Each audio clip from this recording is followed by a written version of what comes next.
शांतीब्रह्म संत एकनाथ महाराजांची पावनभूमी तसेच दक्षिण काशी म्हणून ओळखल्या जाणाऱ्या पैठण शहरातील फटाका असोसिएशनचे अध्यक्ष सूरज विनोद कुमार मुंदडा साहेब आपल्यासोबत आहेत। पैठण शहरामध्ये दीपावलीचा उत्साह हा दिसून येतोय आणि या अनुषंगामध्ये पैठण शहरामध्ये फटाक्याच्या दुकानं लागलेल्या आहेत। आपल्यासोबत या असोसिएशनचे अध्यक्ष मुंदडा साहेब आहेत। मुंदडा साहेब, आपले संभाजीनगर समाचार न्यूज चॅनलमध्ये खूप खूप स्वागत आहे।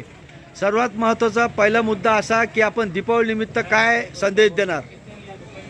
सर्वप्रथम सर्व पैठणवासियांना माझा नमस्कार। दीपावली व पाडव्याच्या सर्वांना खूप खूप शुभेच्छा। पैठण तालुका व पैठण शहराच्या सर्व नागरिकांना दीपावलीच्या व पाडव्याच्या खूप खूप शुभेच्छा। बरं, आपण फटाका असोसिएशनचे अध्यक्ष आहात। अध्यक्ष या नात्याने आपण फटाका व्यापाऱ्यांना कसं घेऊन चालताय, कसं सहकार्य करताय? सर्वांना मी सोबत घेऊन चालतो, सर्वांचे विचार घेऊन सगळ्यांना सोयीस्कर असं होईल त्या हिशोबाने सगळ्यांच्या विचारांनी पुढे चालतो। बरं, आपण मागच्या वर्षीपेक्षा यंदा मला याच्यात असं जाणवलं की थोडासा तुमच्या असोसिएशनच्या कारभारामध्ये थोडा सुटसुटीतपणा आला असं दिसून येत आहे। याबद्दल आपली काय प्रतिक्रिया आहे? मागच्या वर्षी मला अध्यक्ष या पदावर निवडण्यात आले सर्व व्यापाऱ्यांनी मिळून।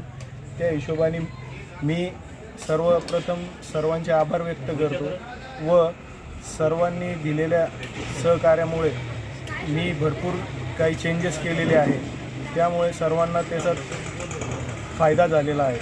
बरं, आता गेल्या वर्षीपेक्षा यावर्षी ग्राहकांचा प्रतिसाद कसा आहे?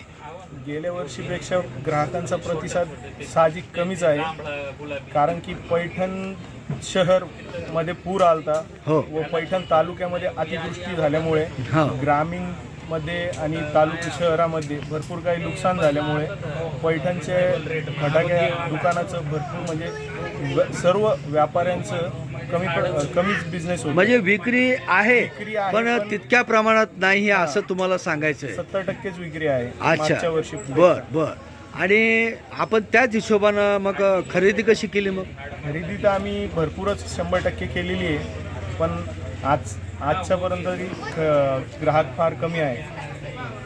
बरं, एकंदरीत आपण हे सांगताय की मागच्या वर्षीच्या तुलनेत विक्री कमी आहे, पण समाधानकारक आहे का?